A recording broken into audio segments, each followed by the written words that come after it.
지금부터 2024 헌납 8호 대통령 탄핵 사건의 제3차 변론기일을 진행하겠습니다. 변론 등의 속기와 녹취에 관한 내규 3조 1항에 따라 앞으로 별도의 지시가 없더라도 속기사항은 변론 전부에 대해서 속기를 하십시오. 당사자와 대리인의 출석을 확인하겠습니다. 청구인 측에서 소추위원 나오셨습니까? 김희수 변호사님, 송도환 변호사님, 법무법인 LKBN 파트너스 이광범, 장순욱, 김현근, 성관정 변호사님.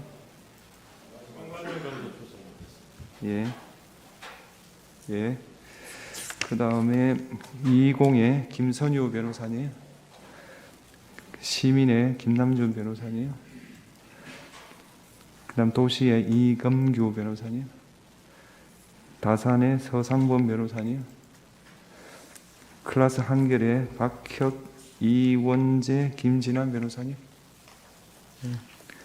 세록의 전형호, 황영민 변호사님, 그 다음에 김정민 변호사님, 피청구인 본인 나오셨습니까? 그 다음에 대리인으로 조대현 변호사님,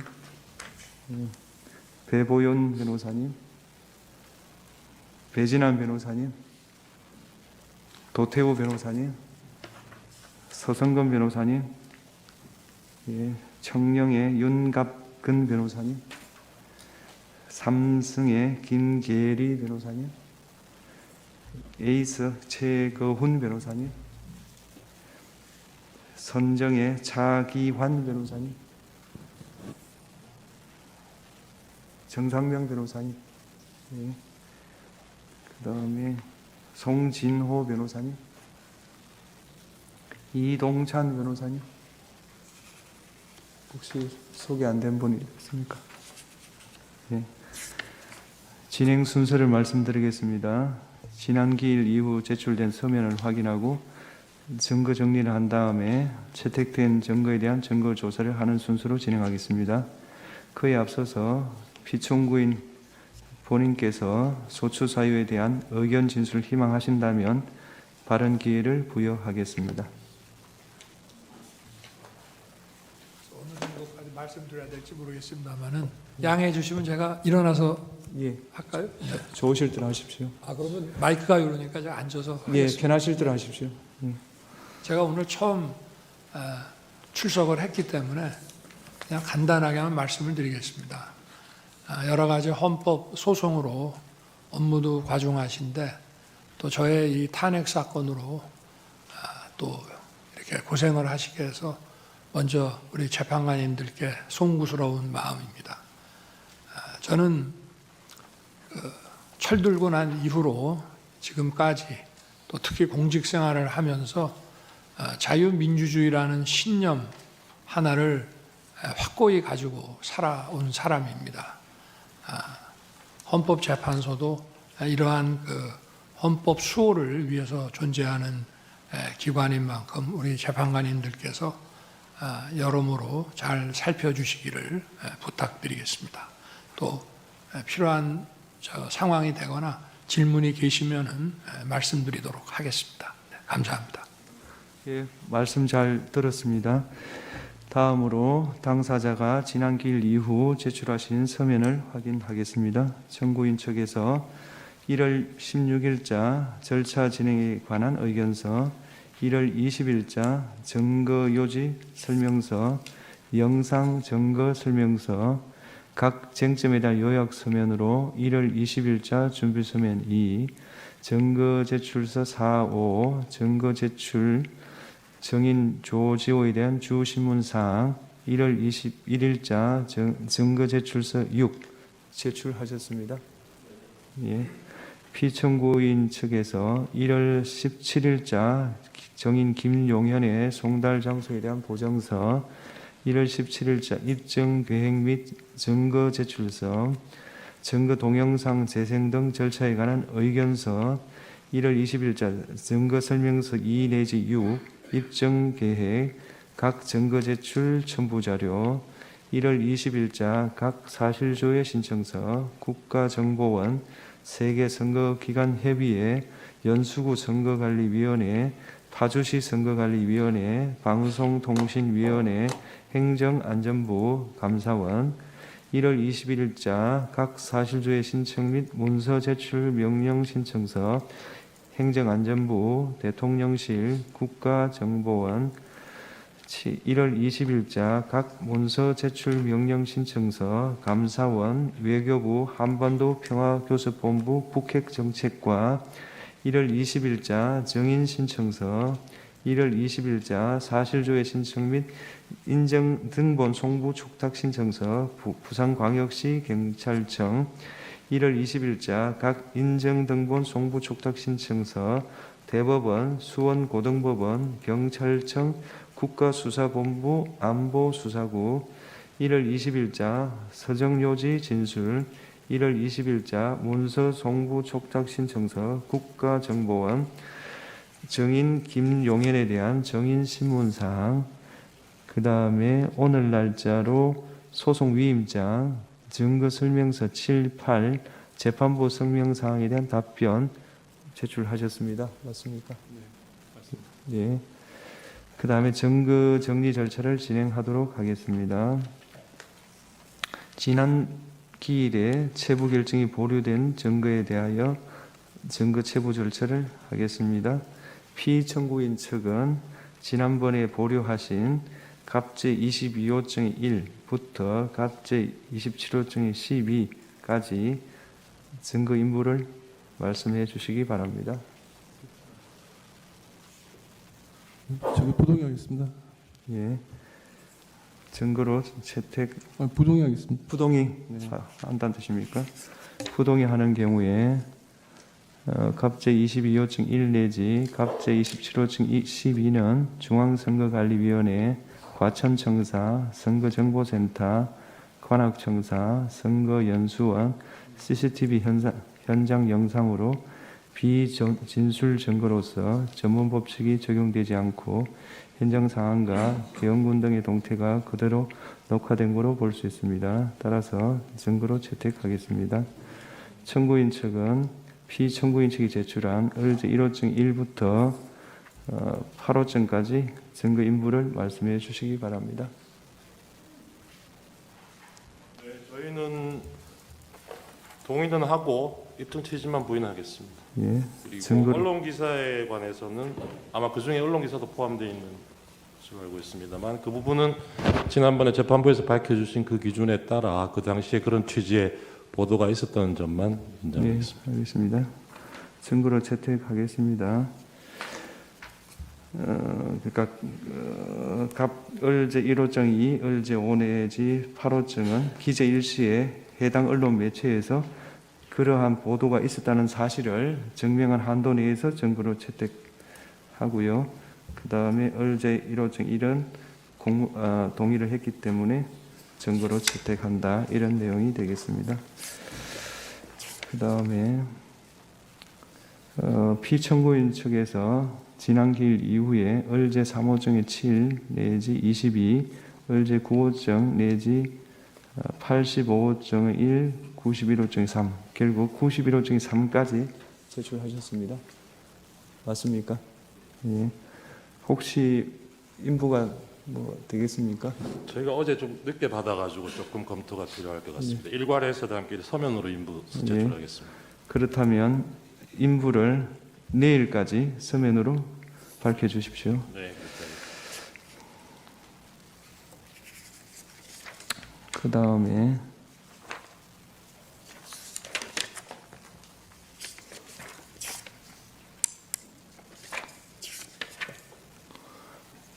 그 11조 가겠습니다. 청구인 측에서 지난 기일 이후에 갑제 29층 1 내지 35, 36의 1 내지 8 이렇게 증거로 제출하셨죠. 그렇습니다. 피청구인 측에서는 혹시 확인해 보셨습니까? 그건 내일까지 서면으로 제출하겠습니다. 예, 내일까지 증거 인부를 밝혀주시기 바랍니다. 그 다음 다음 13조 채택된 증거에 대한 증거 조사를 할 수 있도록 각자 그러니까 오늘 채택된 증거에 대해서요. 서정 요지 진술을 준비해 주시고 영상 자료의 경우 중요 부분을 재생하여 시청할 수 있도록 꼭 시청해야 될 그 부분을 기일 전까지 특정해서 증거로 특정해서 제출해 주시기 바랍니다. 13조 문서 송부 촉탁 등 정리에 관해서 보겠습니다. 서울중앙지방검찰청에서 1월 16일, 1월 20일 기록 인정등본 송부 촉탁에 대한 추가 회신을 하였습니다. 청구인 측 확인해 보셨습니까? 네, 받았습니다. 그 다음 피청구인 대리인께 1월 16일 국가정보원 국가사이버안보센터 대통령실을 상대로 문서 송부 촉탁을 했고 중앙선거관리위원회를 상대로 사실조회 신청을 했고 모두 채택해서 송부했습니다. 1월 17일 날요.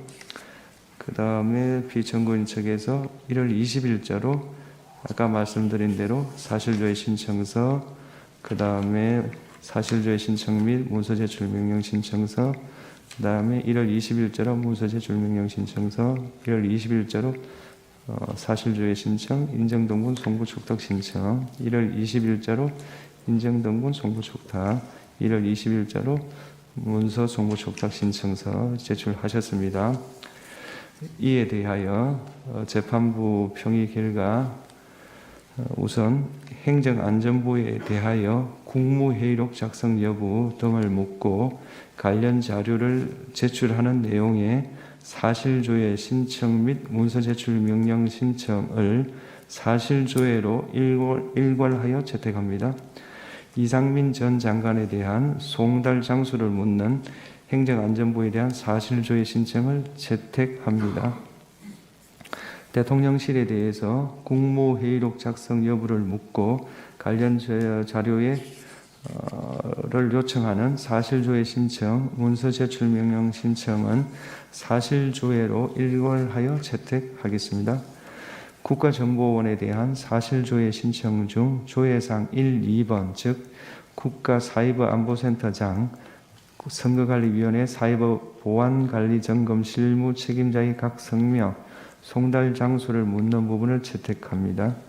그 나머지 부분은 어제 증거가 주로 많이 신청되었기 때문에 재판부 평의를 거쳐서 다음에 채택 여부를 결정하겠습니다.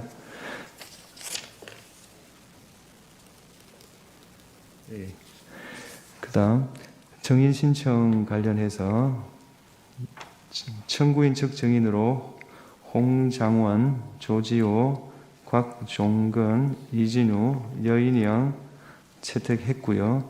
피청구인 측 정인으로 김용현, 그 다음에 김현태를 채택했습니다. 피청구인 측에서 1월 20일자 입정계획 정인 일부로 정인 15명에 대한 입정계획을 밝히셨고 1월 20일자 정인 신청서로 허병기 등에 대한 증거 신청을 했습니다. 어제 들어왔기 때문에 재판부 평의 결과 이상민 전 장관, 박춘석 대통령실 경제수석비서관을 정인으로 채택합니다. 이상민 전 장관에 대해서는 주소를 현재 확보할 수 없기 때문에 2월 11일 오전 10시 30분으로 신문기일을 정하고요. 박춘석 정인에 대해서는 2월 6일 오후 3시 반 신문하겠습니다. 따라서 정인 신문기일을 다시 한번 정리를 해드리겠습니다. 1월 23일 오후 2시 반에 김용현 정인 신문을 하고 조지호 정인은 불출석 사유서를 제출했습니다. 불출석 사유서를 보시면 건강상 매우 안 좋다, 출석할 수 없다고 되어 있으니 청구인 측에서는 이 조지호 정인을 유지할지 여부에 대해서 검토를 해주시기 바라고 조지호 정인에 대해서 재소한 보류하겠습니다. 2월 4일 오후 2시 반 이진우, 오후 4시 여인영, 오후 5시 반 홍장원 정인입니다. 2월 6일 오전 10시 반 김현태, 오후 2시 곽종건, 오후 3시 반 박춘석, 2월 11일 오전 10시 반 이상민 이렇게 정의신문을 하겠습니다. 예. 예. 예.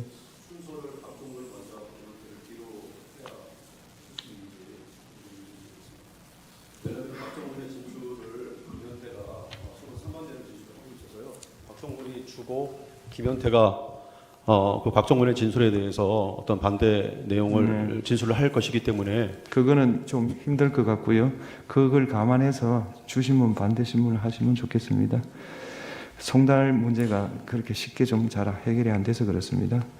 2월 4일 정인신문을 위한 신문 사항을 청구인 측에서는 1월 30일까지 제출해 주십시오. 2월 6일 정인신문을 위한 정인신문 사항을 2월 3일까지 제출해 주십시오. 피청구인 측도 2월 6일 정인신문을 위한 정인신문 사항을 2월 3일까지 제출해 주십시오. 서정에 대한 증거 조사를 하겠습니다. 청구인 측은 증거로 채택되고 지난번에 서정의 요지를 진술하는 방법으로 증거 조사하기로 한 그 목록에 대해서 서정의 요지를 진술해 주시기 바랍니다. 재판장님, 저희가 이번에 제출했던 그 성명사항에 대한 답변을 한번 진술할 수 있는 기회를 먼저 주시고 증거 조사하실 수 있는지 좀 여쭙니다. 어떤 내용이 저희가 재판부께서 주심 재판관님께서 성명을 구하신 사항이 있는데 예. 그걸 저희가 오늘 재판부 성명사항에 대한 답변으로 제출했습니다. 네. 그걸 먼저 좀 진술을 하고 증거 조사를 하실 수 있는 점을 여쭙니다. 예, 그럼 진술하시죠. 예. 지난번 변론 2차 변론기에 주심 재판관님께서 성명을 구하신 사항에 대해서 답변드리고자 합니다. 전번 답변서 3에 기재됐던 내용 중 포고령 1호의 작성 경위, 포고령에 기재된 국회 및 지방의회의 반구적 활동의 의미, 야당의 만국정 행태와 병력 투입의 관계에 대해서 주심 재판관님이 성명을 구하셨습니다. 이에 대해서 말씀드리고자 합니다. 포고령 제1호와 관련해서 저희가 답변서 3에 실제로 그때 2024년 12월 3일 밤 11시경에 비상계엄이 발령되었고 같은 날 23시 28분 계엄사령관의 포고령 제1호가 선포되었는데 포고령 제1호는 국방부 장관 김용현이 국회 해산권이 존재하였던 예전의 군사정권 시절 계엄 예문을 그대로 필사하여 작성한 것을 피청구인이 몇 자 수정한 것이었습니다. 그 기재 내용의 의미에 대해서 말씀드리겠습니다.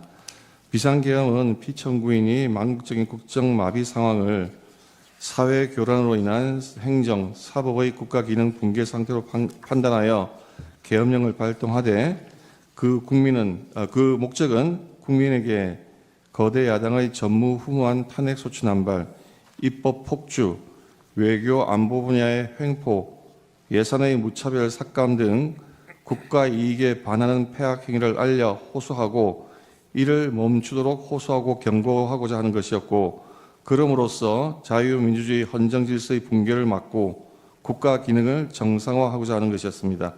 이에 따라 포고령은 계엄의 형식을 갖추기 위한 것이고 그 집행의 의사가 없었고 상위법과 저촉 소지가 있어서 집행할 수도 없는 것이었습니다.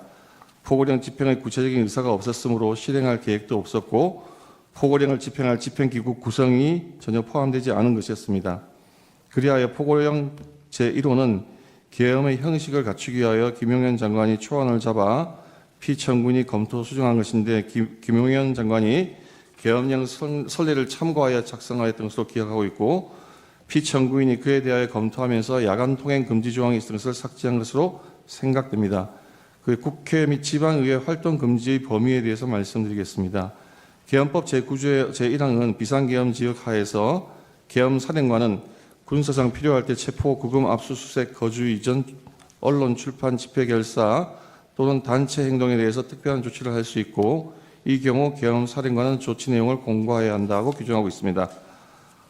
포고령은 이를 아까 좀 전에 말씀드린 것 같이 구체적인 어떤 집행 계획을 세우지는 않은 상태에서 계엄의 형식을 위해서 작성한 것으로 굳이 말씀드리자면 포고령 제1호는 위조항에 따라서 국회의 어떤 불법적인 행동이 있으면 그것을 금지하고자 하는 것이지 결코 국회의 해산을 명하거나 또는 국회의 입법 활동이나 국회의 비상계엄 해제 결의를 위한 의정 활동 등 정상적인 국회 활동을 금지하고자 하는 것은 아니었습니다.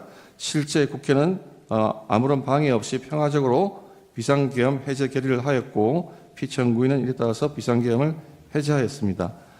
여기서 말하는 반국가적 활동의 의미에 대해서 말씀드리겠습니다.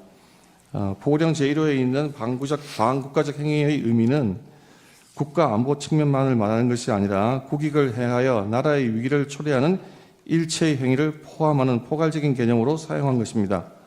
구체적인 예를 들면 거대 야당이 북한이나 중국의 입장에 동조하여 국가의 안보에 위해를 초래하는 외국인의 간첩 행위를 처벌하는 법률 개정을 반대하는 행위, 국가 안전 확보를 위해 하는 각종 법률을 제정하거나 또는 안보를 위한 규정의 폐지 행위, 국가 안보를 제외하는 외교 안보 정책, 국가 안보 예산 삭감을 통해 국방력 약화 기도, 기타 에너지 안보 위협하는 행위 등을 들 수 있습니다. 그 구체적인 예를 들면 야당의 간첩죄 규정 개정 반대로 인해서 국가 안보나 국가 핵심 산업 기술 유출을 방지하는 것에 심각한 차질을 빚고 있습니다. 2024년 6월 중국인 3명이 최소 2년 이상 드론으로 부산에 정박 중인 미국 항공모함 등 군사시설 사진을 500여 장 촬영한 사건, 정보사 블랙이온 명단이 중국에 유출되었으나 유출 상대방이 중국인이어서 처벌하지 못한 사건 등은 그 좋은 예입니다.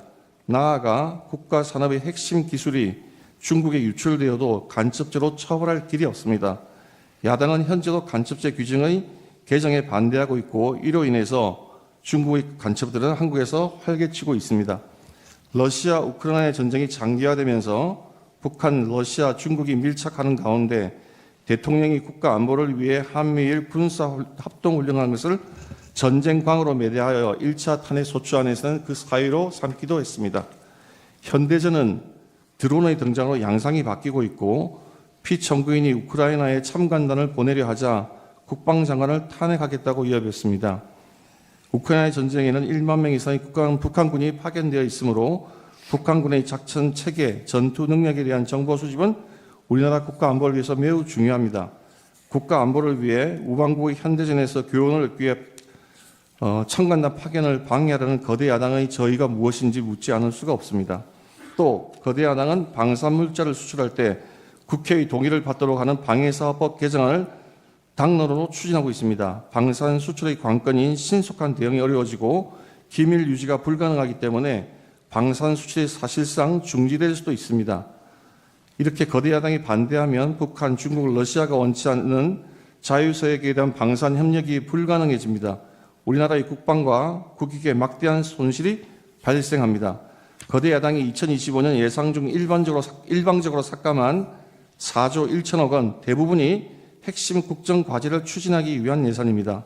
부족한 초급 장교 인력을 확보하기 위한 예산인 당직비, 수당, 그 인상 비용, 이사비 현실화, ROTC 생활지원금 인상비에 활동비를 다 삭감했고 북한의 핵과 미사일 위로부터 국가와 국민을 지키기 위한 한국형 삼축 체계 킬체인 예산을 대폭 삭감했으며 드론 전쟁 대비 예산을 삭감하여 사업을 중단시켰고 정밀 유탄 사업도 차질을 빚게 했습니다. 북핵의 위협에 대응하기 위한 핵심 방위 사업 예산을 이렇게 일방적으로 대폭 삭감한 저희를 묻지 않을 수 없습니다. 거대 야당이 대한민국의 생존이 걸린 에너지 안보도 위협하고 있습니다. 지난 정권 내내 탈원전 정책으로 인해서 에너지 안보의 기반을 무너뜨려 놓고 원전 생태계를 복원하려고 하는 현 정부의 노력을 사사건건 제동을 걸고 있습니다. 24조 원 규모의 체코 원전 사업에서 어렵게 우선 협상자에 선정되었을 때에도 정부의 노력을 지원하여서 우리나라를 위한 산업 수출을 이루기는커녕 덤핑 수준이라는 가짜 뉴스를 내놓고 한미 원자력 협력의 핵심 과제인 차세대 원전 기술 SFR의 R&D 계산도 90%나 대폭 삭감을 해버렸습니다. 이렇게 우리나라의 원전 경쟁력이 떨어지면 우리나라의 산업 경쟁력이 급격히 위축될 뿐만 아니라 지금 현재 원전 확대에 열을 올리고 있는 중국이 가장 큰 이익을 보게 됩니다. 거대 야당은 동해가스전 시추 예산, 이른바 대왕고래 사업 예산을 사실상 전액 삭감하여 온 국민이 바라는 산유국의 꿈을 무산시키려 하고 있습니다. 지금 세계가 급격히 재편되면서 글로벌 에너지 공급망이 흔들리고 안전적인 에너지 자원 확보가 국가의 생존에 직결되고 있습니다. 최대 140억 배럴 2270조 원에 달할 수 있는 대왕고래 사업에 성공한다면 우리의 에너지 자력과 에너지 안보를 획기적으로 강화할 수 있음에도 불구하고 오로지 정치적인 목적으로 사업 진행을 가로막고 있습니다. 그뿐만 아니라 거대 야당은 우리 사회의 안전을 지키기 위한 필수 예산도 무차별 삭감했습니다. 검찰, 경찰의 내년 특경비, 특활비, 치안활동비 예산을 전액 삭감했습니다. 검찰 587억 원, 경찰 31억 원에 달하는 예산을 아예 영원으로 만듦으로써 수사를 제대로 하지 못하게 하고 있습니다. 이로 인해서 마약 범죄라든지 또는 치안 범죄 등의 활동이 줄어들면 그것이 과연 누구에게 이익이 되고 누구에게 피해가 되겠습니까? 또 이러한 예산은 금융사기 사건, 성범죄를 비롯한 사회적 약자 대상 범죄, 마약, 조폭 등 민생 침해 사건 수사 그리고 대공 수사에도 쓰이는 예산인데 이것을 다 삭감하는 저희는 무엇입니까? 대한민국을 마약과 조폭과 성범죄자들이 활개치게 나라로 만들겠다는 것인지 묻지 않을 수가 없습니다. 거대 야당은 자신들의 비위를 조사했다는 이유로 감사원 특경비 60억 3,800만 원도 전액 삭감했습니다. 이 또한 감사원이 감사를 통해서 자신들의 비위를 캐지 못하도록 하는 것이라고 하지 않을 수가 없습니다. 나아가 대통령실 국가안보실의 특활비 80억 5천만 원도 전액 삭감했습니다. 민주당 자신이 정부일 때에는 오히려 대통령실의 특활비가 96억 원에 달했습니다. 이와 같이 예산을 무분별하게 삭감하는 것은 국가의 정상적인 활동을 방해하고 차질을 빚게 하는 것이라고 하지 않을 수가 없습니다. 이러한 것은 상권 분립의 헌정 질서에도 위배되는 것이고 국헌문란 행위라고 판단하지 않을 수가 없습니다. 그러면서도 국회의원의 해외 출장비에 쓰이는 국회의원들의 해외 출장에 쓰이는 국회 특갈비, 특경비 예산은 195억 원으로 유지하고 연봉은 1억 6천, 국회의원들의 연봉은 1억 6천만 원으로 오히려 인상을 했습니다. 나아가 거대 예산의 예산 폭군은 민생과 서민들의 민생과 미래까지 위협하고 있습니다. 대통령은 그동안 직접 전국을 돌며 민생 토론회를 열어 현장의 의견을 수렴하고 공직자들이 밤잠을 아껴가며 피부에 와닿는 정책을 개발해 놓았습니다. 그러나 거대 야당의 무자비한 핵심 예산 삭감으로 많은 사업이 중단될 위기에 처해 있습니다. 기초과학연구, 양자 반도체 산업, 바이오 산업 등 미래 성장 동력이 될 산업의 예산을 대폭 삭감했습니다. 산업 생태계 조성을 위한 혁신 성장 펀드, 강소기업 육성 예산도 삭감했습니다. 또 긴급 상황에 대처하기 위한 예비비를 무려 2조 4천억, 절반이나 삭감을 해서 삭감했고 이 가운데 1조 원은 재해 대비 예산입니다. 매년 폭염, 폭우, 태풍 등 기상이변이 속출하는 상황에서 국민 피해가 더 커질 수밖에 없습니다. 작년에 보셨듯이 무한 공항 사고 같은 그런 재해가 생겼을 때 그런 의도치 않은 예상치 않은 피해자가 생겼을 때 국가가 도와줄 수 있는 그러한 예비비마저 대폭 삭감한 것입니다. 거대 야당은 팬데믹에 대비하는 백신 개발 지원과 관련된 R&D 예산도 대폭 삭감했고 의료개혁의 추진에 반드시 필요한 전공의 지원 사업 예산도 삭감했으며 어려운 청년들을 돕기 위한 청년 일자리 지원 사업 예산도 삭감하고 취약계층 아동자산 형성 지원 사업도 삭감했으며 아이 돌봄 수당도 무차별 삭감했습니다. 이러한 악의적인 예산 삭감은 나라를 망국의 위기로 몰아내려는 목적이 뚜렷한 것입니다. 그리고 그 피해는 고스란히 국민들에게 돌아갈 수밖에 없습니다. 이러한 거대 야당의 이러한 예산의 무차별 삭감과 폭주는 국가 이익에 반하는 것이라고 하지 않을 수가 없습니다. 그다음에 망국적 행위를 알리는 것과 병력 투입의 관계에 대해서 말씀드리겠습니다. 저희가 소규모이지만 병력을 국회에 투입한 이유도 거대 야당의 망국적 행태를 국회와 국민들에게 직접 알리고 계엄 선포 방송을 본 국회 관계자들과 시민들이 대거 몰릴 것에 대비해서 질서를 유지하기 위한 것이지 국회를 해산시키거나 기능을 마비시키려고 하는 의도는 아니었습니다.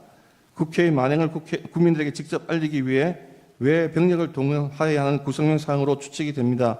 개헌법 3조에는 비상계엄의 선포와 동시에 계엄사령관은 계엄 지역의 모든 행정사무와 사법사무를 관장한다고 규정하고 있습니다.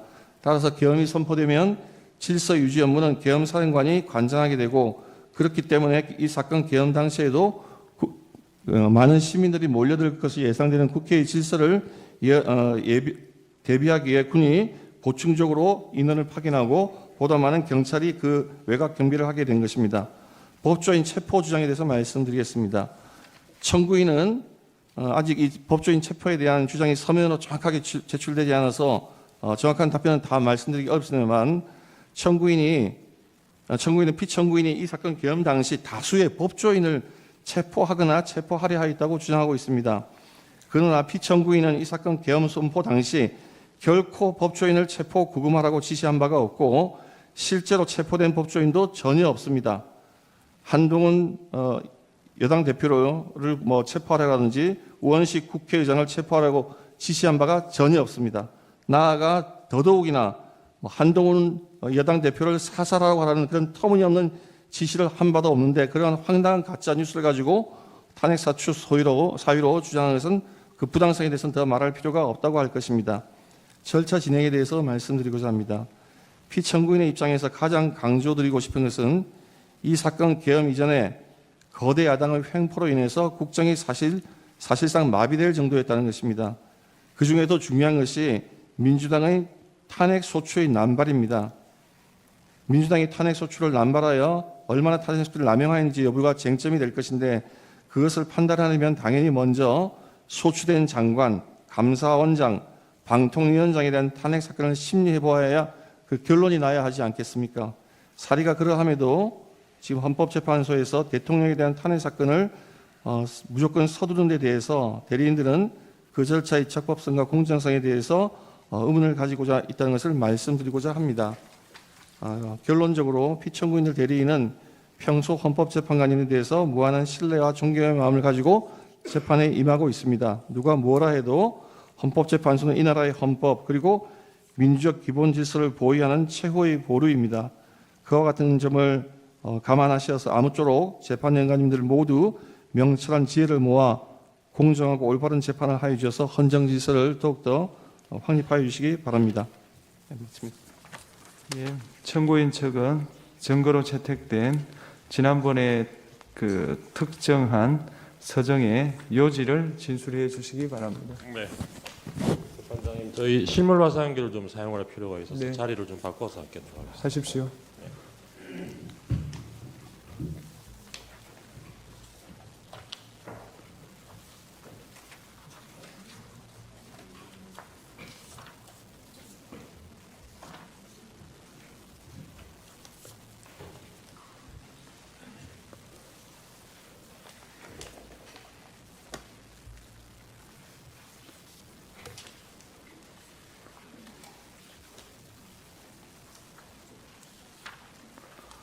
되나요?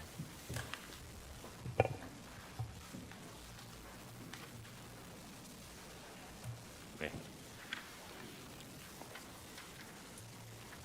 저희 서증 요지 설명드리겠습니다.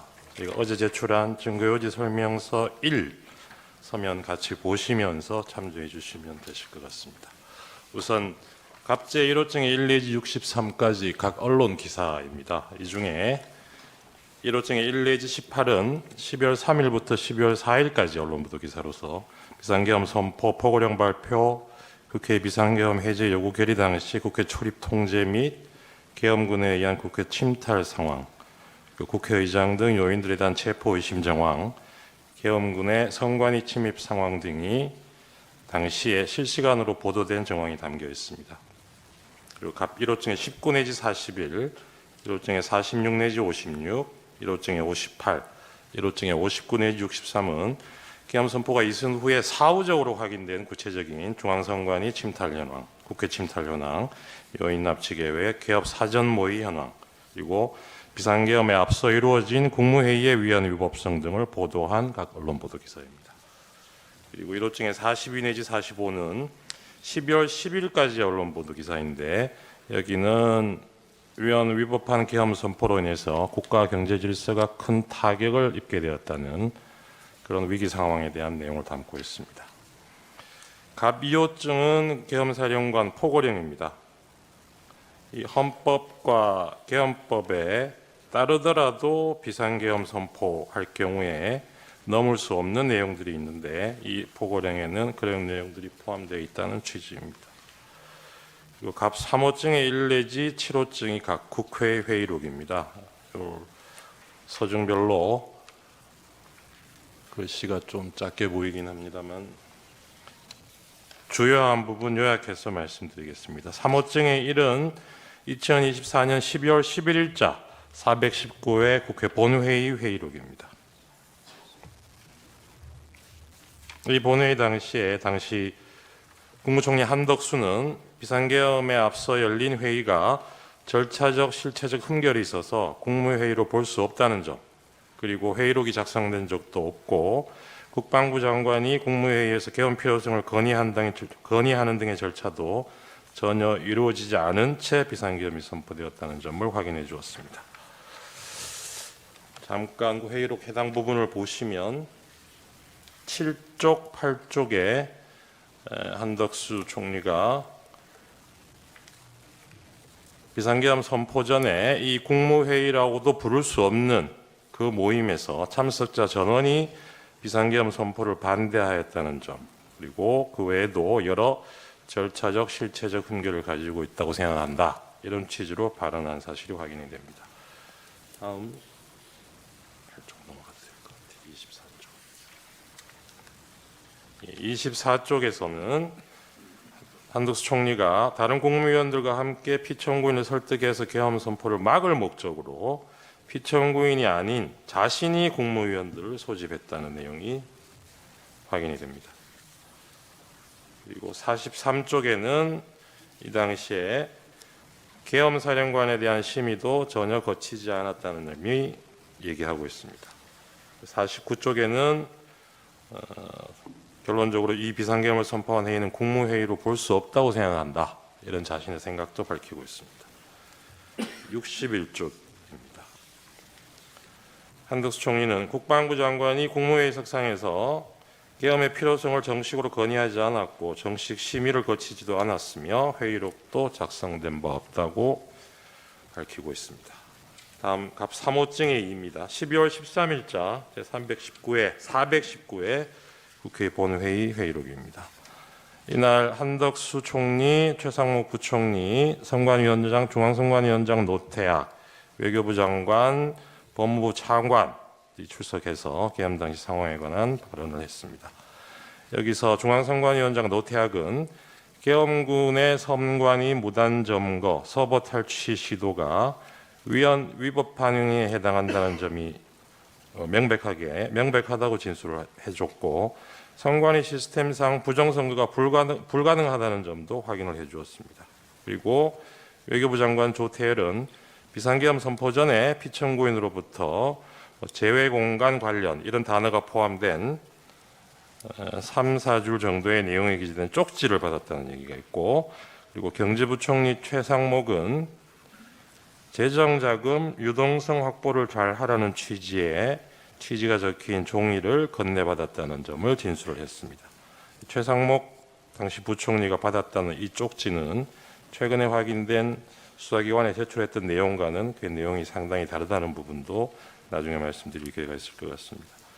그리고 한덕수 총리는 국방부 장관의 계엄 선포 건의가 자신을 거쳐 이루어지지 않았다는 점을 확인해주고 있고, 그리고 국무위원들 중에 문체부 장관 유인촌, 환경부 장관, 고용노동부 장관, 국가보훈부 장관 등은 국무회의 소집 요구 자체도 받은 적이 없다는 점을 확인해주고 있습니다.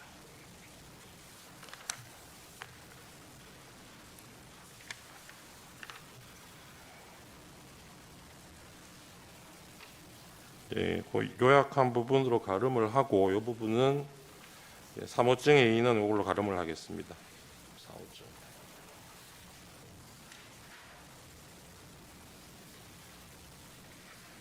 4호증의 1 내지 4는 국회 국방위원회 회의록입니다. 35죠.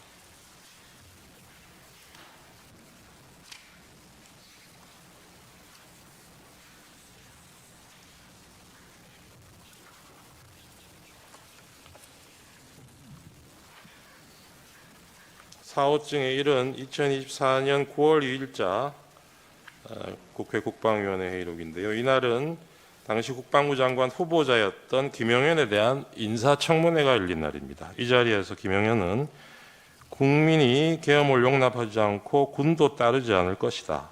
계엄 문제는 시대적으로 맞지 않다. 지금 이 상황에 계엄이 통하지 않을 것이다. 이러한 취지로 당시 이 계엄 의혹을 제기한 야당 의원들에 대한 질문에 대해서 이 비상계엄에 대해서 자신은 이렇게 생각한다는 인식 내용을 보여주었습니다.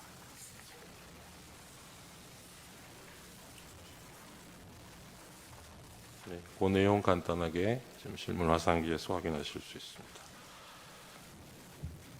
57쪽에도 같은 취지의 내용이 있습니다. 다음 4호증의 2입니다. 2024년 12월 5일자 비상계엄 이틀 후에 열렸던 국방위원회 회의록입니다.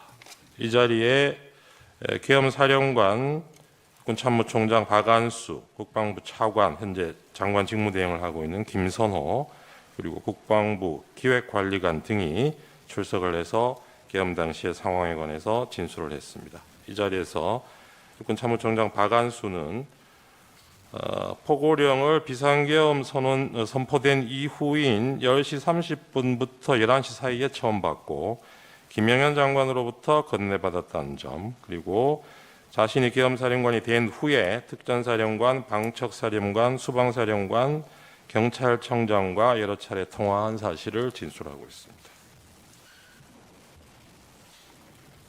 그중에 61쪽 보시면 이때 박안수가 12월 3일 오후 11시 30분경에 경찰청장 조지호에게 전화통화로 포고령 1항에 관해서 설명을 하면서 지시한 사실을 인정하고 있습니다. 다음 4호증의 3입니다. 12월 10일자 국회 국방위원회 회의입니다. 이날은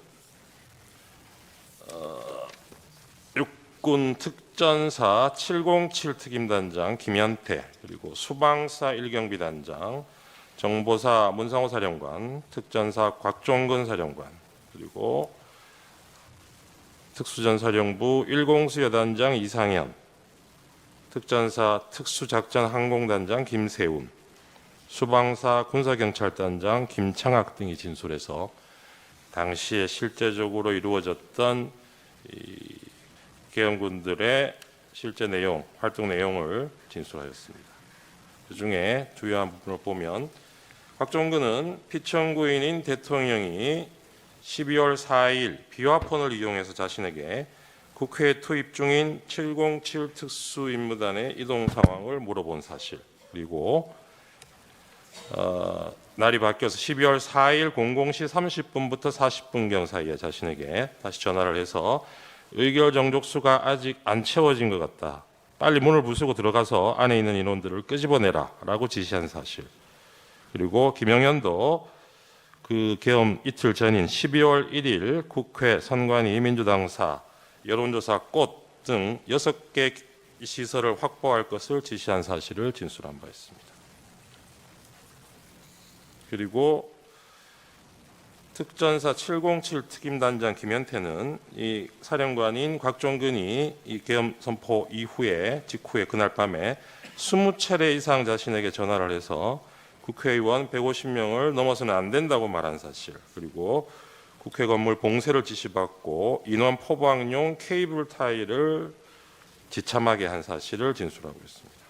그리고 10수여단장 이상현은 곽종근으로부터 상부로부터 문을 부수고 들어가서 국회의원들을 끄집어내라, 안 되면 전기라도 끊어라 라는 지시를 받았다면서 그 지시를 자신에게 하다라는 내용을 확인해 주고 있습니다. 그리고 국군 방첩사령부 수사단장 김대우는 그 사령관 여인영이 자신에게 지하 1층 벙커, 여기 지하 1층은 아마 수방사를 얘기하는 것 같습니다. 지하 1층 벙커 안에 구금 가능한 시설이 있는지 확인할 것을 지시한 사실. 그래서 여인영이 그 당시에 김영현 장관의 지시라고 밝히면서 장관이 불러준 정치인 등 14명의 명단을 자신에게 불러주고 정치인을 수방사로 이송할 것을 명한 사실을 확인해 주고 있습니다. 그리고 방첩사 군사기밀수사단 실장 노영훈 역시 여인영이 자신에게 이 비원 벙커가 구금 시설로 적당한지를 검토하라고 지시하였다는 사실을 확인해주고 있습니다. 다음 육군 수방사 이진우는 2024년 12월 3일 24시 자정에 피청구인 그러니까 대통령이 자신에게 전화해서 국회 상황을 확인하였다고 진술하고 있습니다.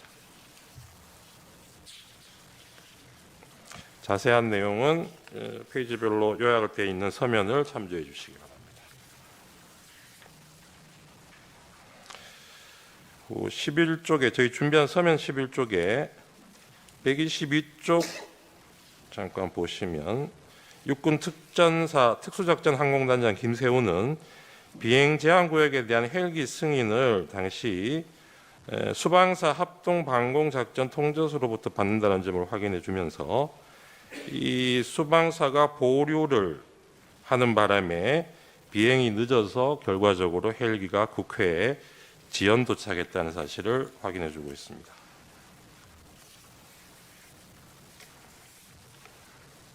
사호증의 4로 넘어가겠습니다. 사호증의 4는 2024년 12월 11일자 419회 국회 국방위원회 회의록입니다. 여기 14쪽, 16쪽을 보시면 특전사령관 곽종근이 피청구인 그러니까 대통령이 계엄 관련 마지막 지시가 문을 깨부수고 들어가서 끌어내라 라는 것이었다는 점을 확인해 주고 있고, 그리고 국군 방첩사령부 법무실장 윤빈아는 이 성관이 압수수색에 대한 내용을 검토한 결과 포고령 발령 전의 행위를 이유로 압수 등 수사를 해서는 안 된다. 그리고 압수 절차 등을 하기 위해서는 최소한 범죄 혐의를 특정해서 정식적인 입건 그런 절차를 따라야 하는데 이런 절차를 거치지 않고 위법하게 증거를 수집하게 되면 나중에 처벌도 받을 수 있다. 이런 검토 결과를 보고한 내용을 확인해 주고 있습니다. 다음 갑 5호증의 1, 2 국회 행정안전위원회 회의록입니다. 5호증의 1은 그중에 12월 5일자 국회 행안위 회의록입니다. 이 자리에서 이상민 당시 행안부 장관, 조지호 경찰청장, 서울지방경찰청장 김봉식, 그리고 당시 국회 경비대장이었던 목현태, 중앙선거관리위원회 사무총장 김용빈 등이 계엄 당시 상황에 대해서 발언한 내용들이 있습니다. 우선 쪽수를 좀 보시면서 말씀드리겠습니다. 11쪽에 경찰청장 조지호가 12월 3일 비상계엄 선포 직후인 밤 10시 28분경에 서울경찰청장에게 국회 주변 안전조치를 강구할 것을 지시하고 5개 기동대를 배치하였다고 한 점이 확인이 됩니다. 그리고 같은 날 10시 46분부터 국회 내부 진입을 일시 통제했다가 11시 6분에 국회의원 등 관계자를 신분 확인 후 일시 출입 조치를 했다가 11시 37분 포고령에 따라서 다시 국회 출입을 전면 통제한 사실을 확인하고 있습니다. 그리고 12쪽입니다. 서울특별시 경찰청장 김봉식이 확인한 내용인데요. 포고령 공포 이후에 본청의 지침을 받아서 같은 시간입니다. 11시 37분부터 국회 출입을 전면 통제했고 12월 4일 01시 01분경 계엄 해제 의결 이후에 국회 사무총장의 요구에 의해서 1시 46분경부터 관계자 출입을 허용했다는 내용이 확인됩니다. 그리고 12쪽에서 13쪽 보시면 중앙선관위 사무총장 김용빈의 진술 내용인데요. 계엄 선포 직후에 계엄군 10명이 계엄 선포 직후인 10시 30분, 밤 10시 30분에 청사 내에 투입이 됐고 같은 시각 경찰 10여 명이 청사 정문 출입 통제를 실시하였다고 확인을 해주고 있습니다. 그리고 경찰 90여 명이 11시 50분경에 추가로 투입돼서 청사 밖에 대기하고 있었고 계엄군 100여 명이 12월 4일 00시 30분 추가로 청사 내에 투입돼서 청사를 점거하는 상황이었다고 확인해주고 있습니다.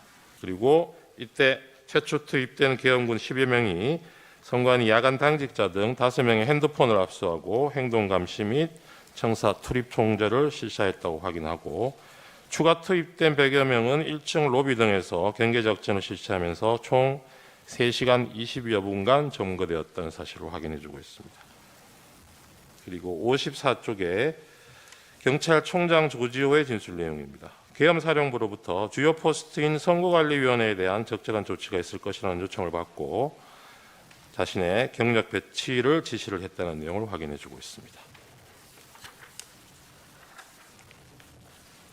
그리고 54쪽에 국회경비대장 64쪽입니다.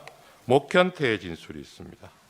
이때 서울특별시 경찰청 무전망으로 지시를 받아서 12월 3일 11시 37분경부터 국회의원 출입을 포함한 국회 출입을 전면 통제하였다는 사실을 확인해주고 있습니다.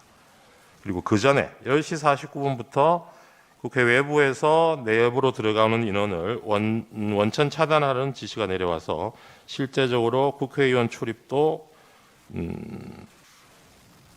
포함해서 전면 통제가 이루어졌다가 11시 7분경 일시 해제됐다가 11시 37분에 다시 또 전면 통제로 그렇게 바뀐 사정을 구체적으로 진술하고 있습니다. 97쪽에 보면 중앙선관위 사무총장 김용빈 진술이 다시 나오는데 이 중앙선관위 CCTV를 확인한 결과 시간대별로 계엄군과 경찰이 이 선관위 청사나 주변에 배치돼서 어떤 경계 활동을 하고 침입 행위를 했는지 시간대별로 자세한 내용을 진술하고 있습니다. 그리고 94쪽에 보시면 경찰청장 조지호가 당일 밤 11시 20분에서 30분 사이에 계엄사령관과 통화를 했고 그때 계엄사령관이 국회 통제를 요청했다고 한 사실을 인정하고 있습니다. 그 당시에 선거관리위원회에 대해서도 계엄사령관으로부터 통제 요청이 있었다는 사실을 확인해주고 있습니다. 141쪽, 149쪽 보시면 선관위 사무총장 김용분이 계엄군이 직원들과 핸드폰 압수한 내용 다시 한번 확인해주고 있습니다. 다음 갑 5호증의 2024년 12월 13일자 국회 행정안전위원회 회의록입니다. 이날 서울특별시 경찰청의 차장, 지금 현재 청장을 직무대행하고 있는 최현석 차장, 그리고 경기 남부경찰청장 김준영, 서울특별시 경찰청 경비부장, 그리고 경비안전계장 등이 당시의 상황에 대해서 진술한 내용이 담겨 있습니다. 이 자리에서 주진우, 최창복 등은 비상계엄 당시의 국회 통제 상황을 구체적으로 얘기하고 있고 경기 남부경찰청장 김준영은 경찰의 선관위 투입 사실을 확인해주고 있는데 그 주요 내용을 잠깐 보시면 8쪽에서 서울특별시 경찰청장 경비부장 주진우는 12월 3일 저녁 7시에서 9시경 비상계엄 당시 청장이었던 서울시청장이었던 김봉식으로부터 호출을 받아서 미리 투입할 수 있는 이 경찰 부대들이 어떤 부대들이 있는지 그 정도를 확인하고 자신이 추가로 한 개 부대 정도 더 이동할 수 있다는 내용으로 답변한 사실을 확인해주고 있습니다. 그리고 12쪽에 보시면 경비안전계장 최창복도 서울특별시 경찰청장 김봉식으로부터 이 국회에서 계엄군이 와 있으면 국회 안으로 들여보낼 것을 지시받았다는 내용을 확인해주고 있습니다. 18쪽 보시면 경기도 남부경찰청장 김준영이 계엄 당시에 조지호로부터 12월 3일 10시 41분경에 선관위 그리고 선관위 연수원에 경찰력을 배치해서 안에 있는 사람이 밖으로 나오는 것은 놔두고 진입을 통제하라는 지시를 받았다고 확인해주고 있습니다. 그리고 33쪽을 보시면 이 당시의 경찰서 차장 현재 직무대행하는 이호영이 국회 외부 통제를 위해서 경찰이 동원되었고 경찰이 계엄군 700명의 국회 내로 진입하는 것을 도왔다는 사실을 확인해주고 있습니다.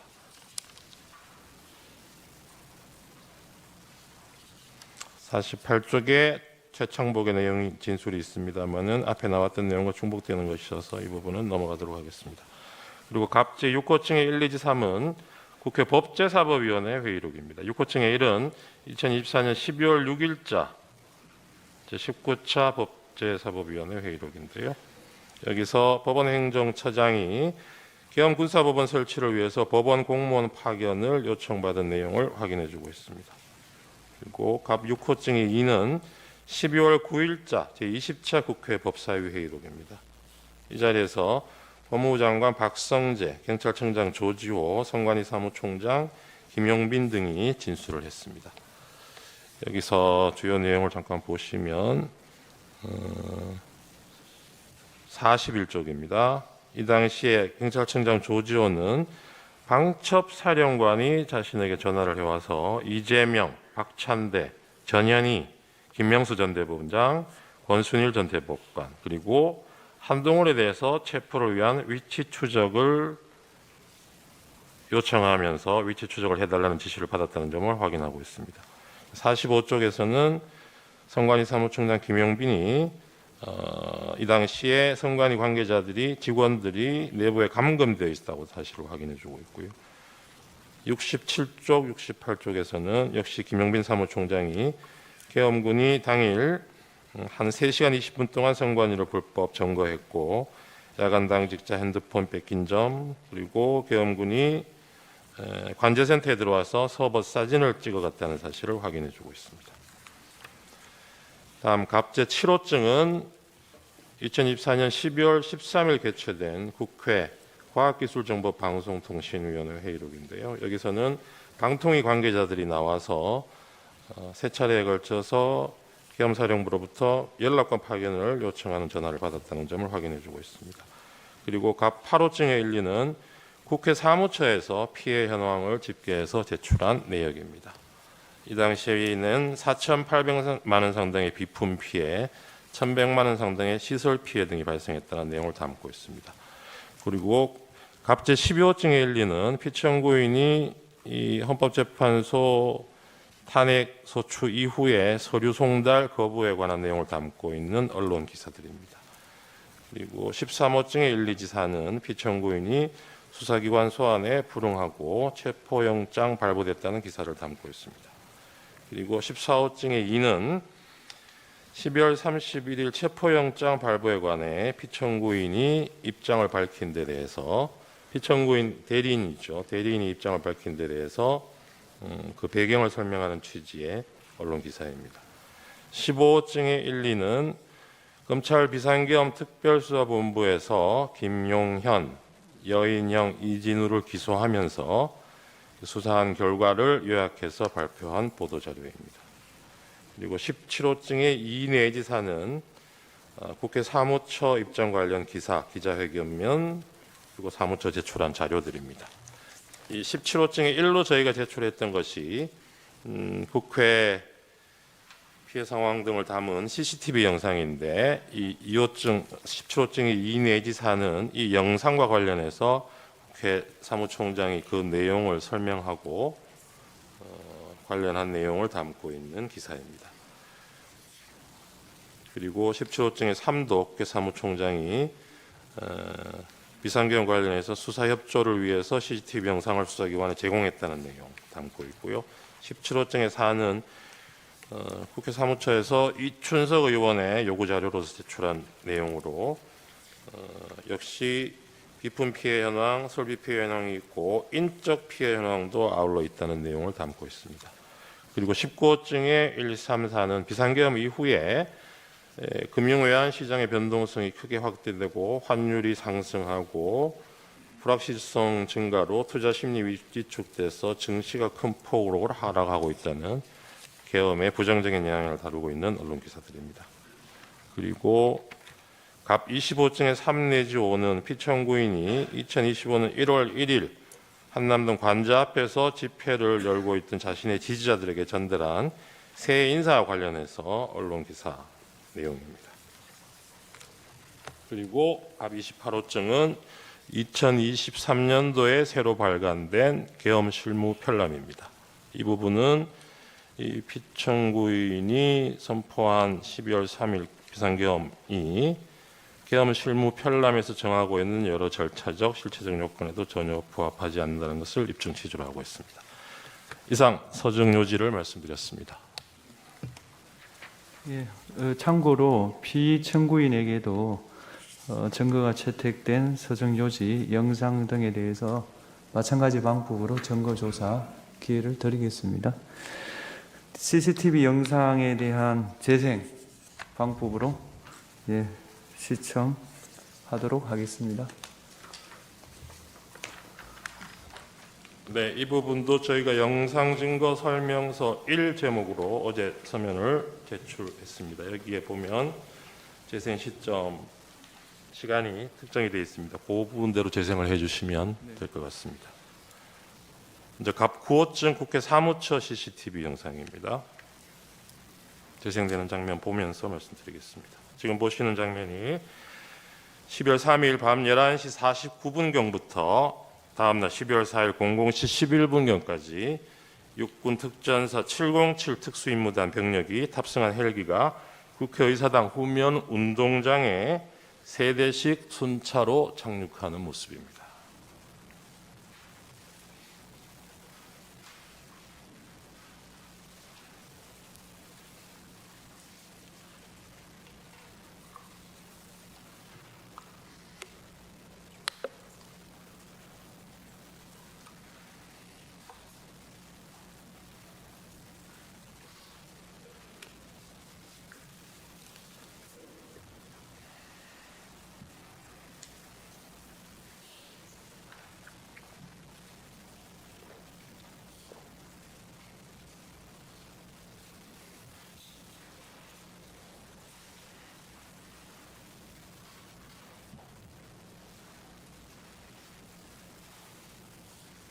네, 다음 본청으로 진입하는 무장한 계엄군의 모습입니다.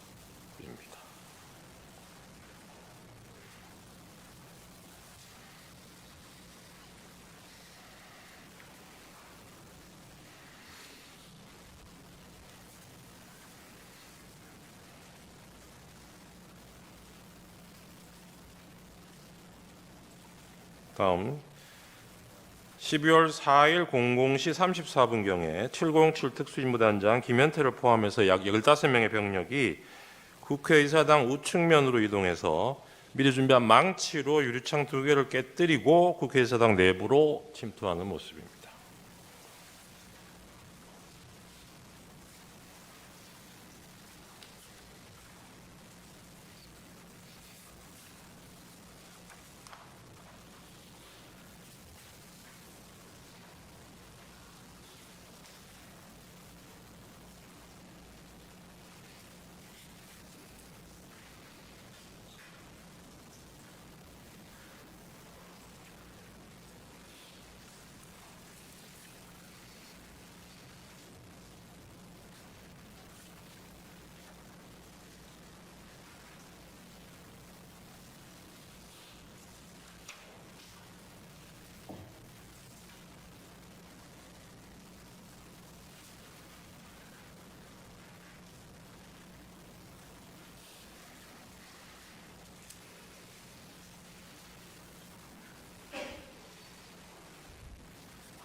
유리창을 깨고 들어가는 모습.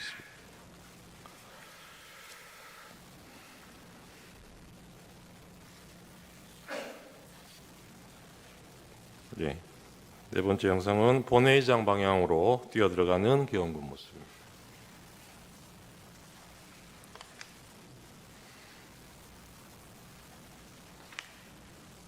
그리고 본회의장 앞장면인데 국회 내 당직자, 보좌관 이런 분들이 계엄군의 국회의사당 진입을 막기 위해서 소화기를 분사하니까 이를 피하기 위해서 잠시 물러서다가 대치 상태를 계속해서 유지하고 있는 계엄군들 모습입니다.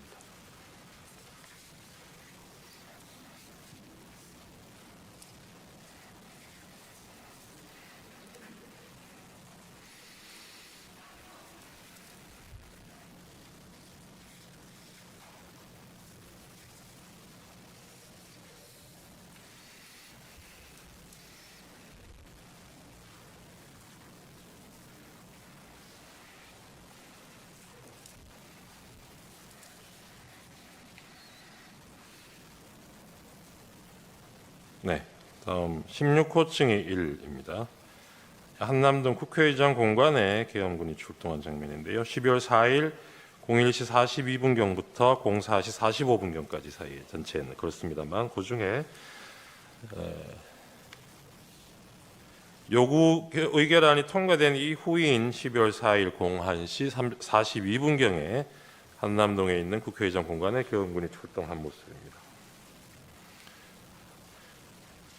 이 부분 입정 취지는 해제 요구가 의결된 이후에도 이 군병력이 국회의장 공간에 배치됐다는 점에서 추가적인 계엄을 시도하거나 이에 대해서 국회 비상계엄 해제 의결을 막으려 한 것이 아닌지 의심되는 그런 영상입니다. 다음 갑 22호증의 1 중앙선관위 과천청사 내부 1층 로비 CCTV 영상입니다. 지금 보시는 거는 12월 4일 01시 17분 10초부터 18분 20초 사이까지 영상입니다. 중앙선관위 과천청사 내부 1층 로비에 계엄군이 수십 명 모여드는 모습입니다.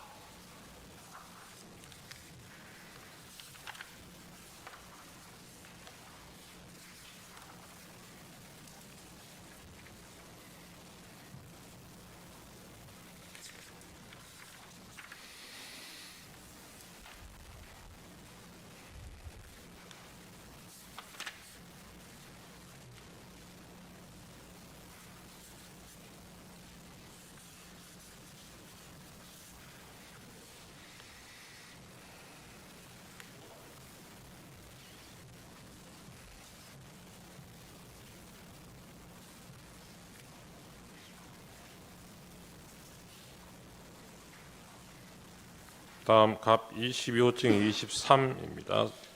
선관위 과천청사 내부 2호기 엘리베이터 CCTV 영상인데 여기 보시면 계엄군들이 권총을 소지하고 있는 장면이 확인이 됩니다.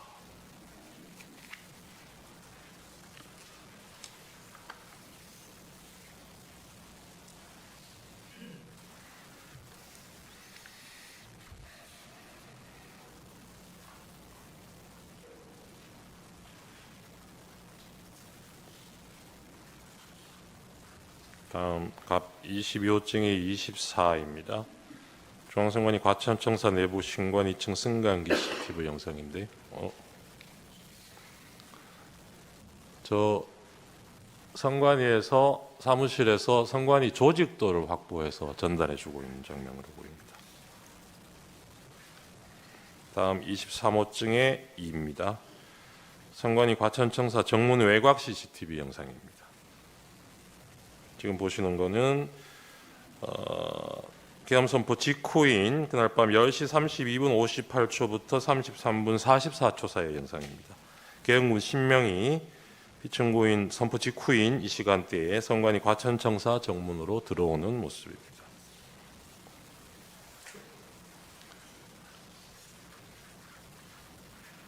미리 준비되지 않았더라면 계엄 선포 직후에 4, 5분 후에 저렇게 바로 계엄군들이 선관위 청사로 진입할 수는 없었다는 취지입니다.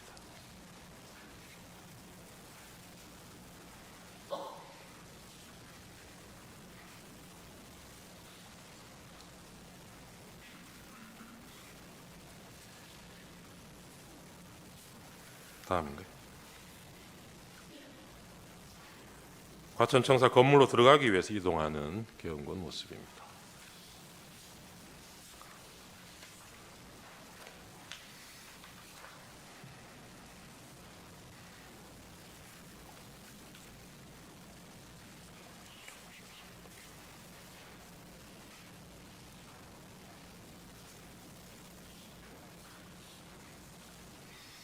네, 23호증의 18 과천청사 정문 우측 영상입니다.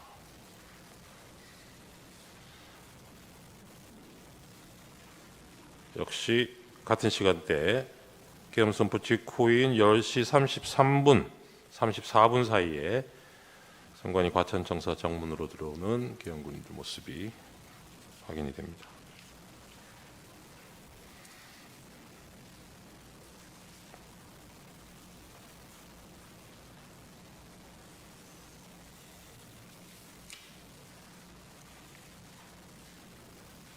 정문으로 들어와서 청사 경내 청사 안으로 들어오는 모습이요.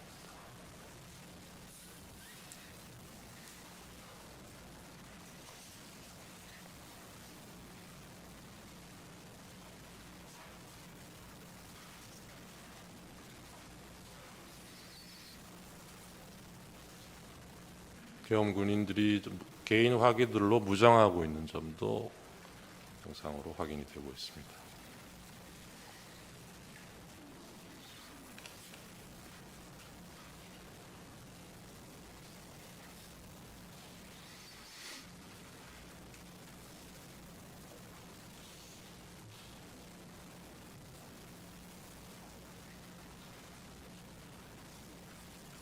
이 부분은 앞에 보셨던 영상이랑 같은 내용을 아마 각도만 다르게 잡은 있는 것 같아서 조금 생략하셔도 될 것 같고 24호증에 1로 넘어가 주셔도 좋을 것 같습니다.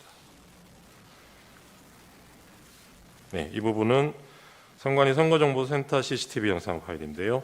시간은 그날 10시 32분부터 33분 사이입니다. 이게 서버실인데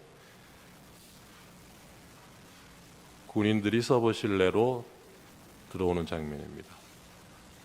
아까 정문으로 들어왔던 시간하고 비교해 보시면 들어오자마자 이 바로 서버실로 시간상으로는 그렇게 이동을 한 것으로 보입니다.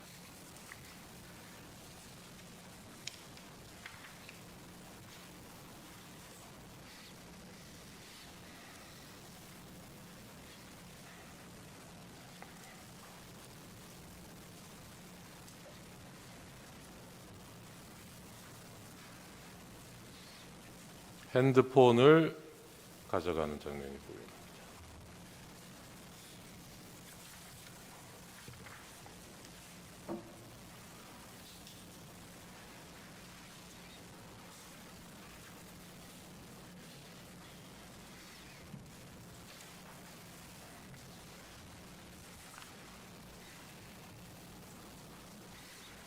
(24호증에) 3 보고 계십니다.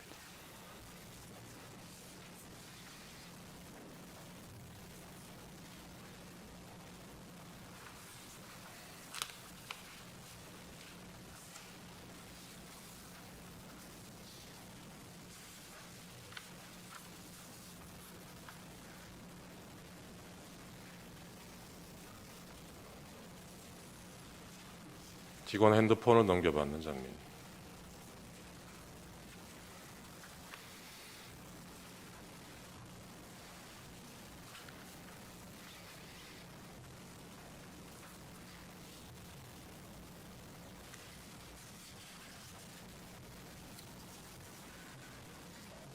다음 24호증의 13입니다. 선관위 선거정보센터 CCTV 영상인데요.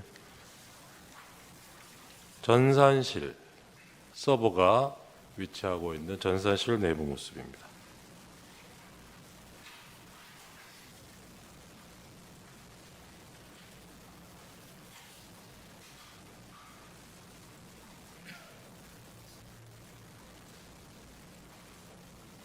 방첩사 군인들로 보이는데요. 서버 사진을 찍고 있는 장면입니다.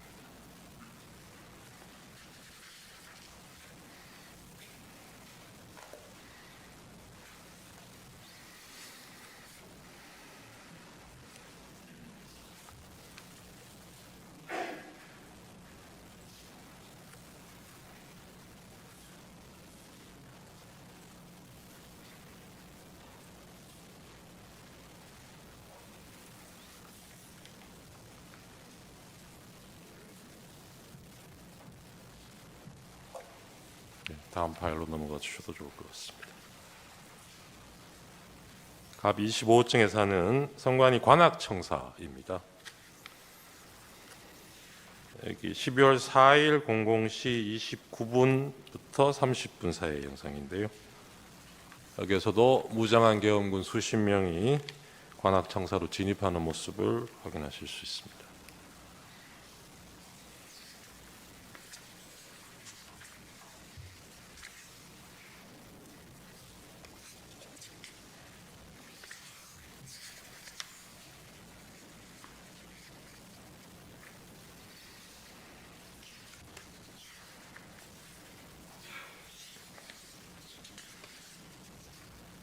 네, 여기는 역시 같은 관악청사 뒤편 공간인데요. 화단이 있는 이 공간에도 군인들이 배치가 돼서 건물을 통제하고 있는 모습을 확인하실 수 있습니다.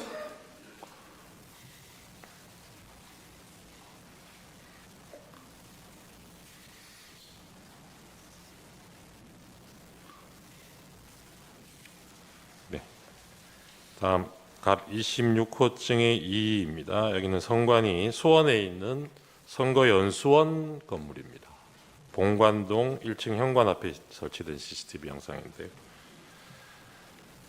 12월 3일 밤 11시 31분부터 32분 사이 영상입니다. 선거연수원에 경찰들이 집결해서 지휘관 지시를 받아서 이동하는 모습입니다.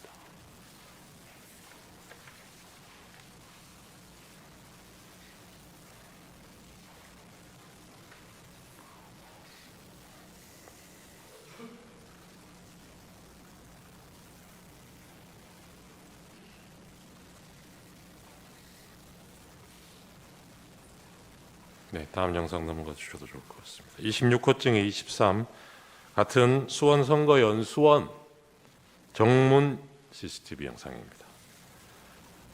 여기는 12월 3일 11시 36분 25초에서 45초 사이의 영상인데요. 이 주차장 입구에 경찰차와 경찰이 집결해서 다른 차량이 진입할 수 없도록 바리케이드를 설치하고 입구를 통제하는 모습을 확인하실 수 있습니다.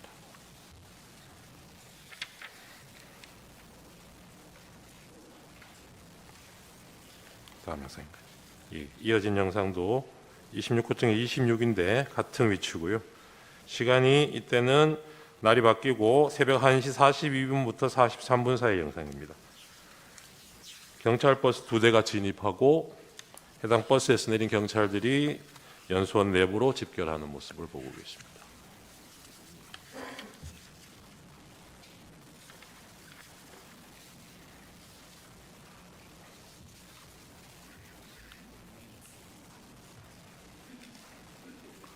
다음 넘어가셔도 좋을 것 같습니다. 26호증의 37입니다. 선거연수원 CCTV 정문 영상인데요. 날이 밝아오는 11월 4일 07시 12분 13분 사이의 영상입니다. 경찰 버스 한 대가 선관위 선거연수원을 빠져나가고 있는데 그 이후에도 경찰차 한 대가 정문에서 대기 중인 모습을 보실 수 있습니다. 이상 영상 증거 설명을 마치겠습니다. 그 청구인 측에요. 한 가지 확인하겠습니다. 네. 아까 을호증, 을1호증부터 을8호증까지 증거 동의한다 하셨죠? 네, 그렇습니다. 입증 취지만 보이는. 그렇다면 제가 증거 채택 범위를 잘못 말한 것 같습니다. 아까 채택된 것에 더해서 을1호증의 3, 을2, 을3호증 1 내지 6, 을4도 추가로 채택합니다. 더 쉽게 말해서 을1호증 1부터 을8호증까지 다 채택한다. 그런 뜻이 되겠습니다. 이 채택된 서정과 영상에 대해서 피청구인 측에서 서정 요지와 영상 재생하십시오. 우선 반대신문 기회가 부여되지 않은 진술에 대해서 피청구인 청구인 측이 소개 진술을 한 것에 대해서 이후 우리 심판 과정에서 상세하게 반박이 이루어질 예정이겠습니다만은 우선 짧게 말씀드리면은 청구인 측은 대통령의 헌법상 권한으로 헌법에 기재된 비상계엄에 대해서 내란 몰이로 수사를 하면서 며칠 뒤인 7일, 8일에 전격적으로 구속이 이루어지고 모두가 이런 상황에서 무서워하면서 책임 전가를 하고 있는 상황 속에서 진술이 이루어진 것들을 지금 보이고 있다고 하겠습니다. 이런 뒤집힌 상황은 문제된 계엄이 과거의 통념과 같은 그런 정식의 계엄이 아니라는 것을 오히려 보여준다고 하겠습니다. 기타 영상에서 분절적인 부분이라든지 문제점에 대해서는 차후 상세히 말씀드리도록 하겠습니다. 오늘 피청구인 측의 PPT를 사용하여 서중 중 일부에 대한 요지를 진술하도록 하겠습니다. 을 제1호증의 1은 2024년 10월 국정원이 발표한 선관위 투개표 시스템 보안 점검 결과에 관한 것입니다. 2023년입니다. 죄송합니다. 보안 점검 결과 해킹을 통해 유권자 등록과 투표 여부를 관리하는 통합 선거인 명부 시스템의 내용을 변경할 수 있었고, 투표관리관 도장의 이미지를 절취하여 실제 사전투표 용지와 동일한 투표지를 얼마든지 만들어낼 수 있었습니다. 을 제4호증은 법원이 연수을 선거무효소송 변호사들에게 준 통합선거인 명부 사본입니다. 이 사본에는 선거인의 성명과 주소가 삭제되어 명부상의 투표자가 실제로 투표했는지 여부를 전혀 확인 검증할 수 없도록 되어 있습니다. 하지만 대법원은 판결문에서 원고가 선거인 명부를 열람했으니 실제 투표 여부를 확인할 수 있었을 텐데 아무런 주장과 증명도 없다고 했습니다. 도장 파일을 절취하여 위조 투표지를 쉽게 만들 수 있다는 점 앞서 말씀드렸습니다. 을제 3호증의 4 및 19는 제21대 총선 재검표 현장 등에서 촬영된 투표지들의 사진입니다. 총 6곳에서 실시된 재검표 현장 등에서 신권다발처럼 빳빳한 투표지 묶음들이 수없이 나타났습니다. 정상적으로 기표한 후 접어서 투표함에 넣어 뒤섞인 투표지들이라고 전혀 볼 수 없이 인쇄소에서 재단되어 바로 옮겨진 것 같은 모양이었습니다. 을제 3호증의 4는 선관위가 홈페이지에 게시했던 영상물을 캡처한 사진입니다. 선관위는 개표장이나 재검표장에 신권다발처럼 빳빳한 투표지가 나온 이유로 원상태로 회복하는 기능을 가진 특수 재질 종이를 사용했기 때문이라는 영상을 올렸다가 내렸는데, 투표 용지를 감정한 전문가는 그런 종이는 세상에 없습니다라고 증언한 바 있습니다. 그런데도 선관위는 다시 원상 복원 기능이 있는 종이라는 영상을 새로 올렸다가 비상계엄 이후 삭제하였습니다. 을제 3호증의 2는 인천 연수구 송도 2동 제6투표소에서 나온 투표관리관인이 뭉개진 당일 투표지들입니다. 위 투표소에서 나온 1974표의 당일 투표지 중 1000장이 넘는 투표지가 이런 상태였고, 그중 294표는 한 글자도 식별이 안 되어 무효표로 처리되었습니다. 선관위는 관인을 찍는 만년 도장을 적색 스탬프에 다시 찍어서 이렇게 됐다고 주장했으나, 증인으로 나온 투표관리관은 해당 관인을 찍거나 이런 투표지에 대해 보거나 들은 적도 없으며, 관인을 실제로 찍었던 2명의 투표 사무원 중 한 사람 역시 전혀 모르는 일이라 했다고 증언했습니다. 하지만 대법원은 진술서 한 장 반박 증거로 제출하지 않은 선관위의 해명을 그대로 인용했습니다. 을제 3호증의 11은 제21대 총선 영등포을 선거무효 소송의 원고 박용찬이 2020년 5월 투표지 보관 당시 찍었던 투표지 보관실 문고리 봉인 상태와 2021년 8월 재검표를 위한 검증 기일에 다시 찍은 문고리 사진을 비교한 것입니다. 봉인 테이프가 마무리된 각도, 판사의 도장 위치, 뒤쪽 봉인 테이프의 모습 등이 너무나 달라서 한눈에도 누군가 봉인을 뜯고 새로 붙였다는 것을 알 수 있었습니다.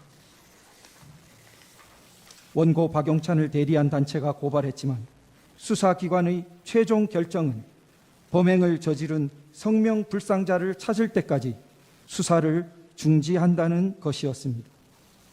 이상 서증요지 진술의 핵심은 국내외 주권 침탈 세력에 의한 거대한 선거 부정 의혹이 있었으나 선관위와 법원, 수사기관을 통해 제도적으로 해결되지 못하여 국가 비상 상황이 초래되었다는 것입니다. 이상으로 서증요지 진술을 마치겠습니다.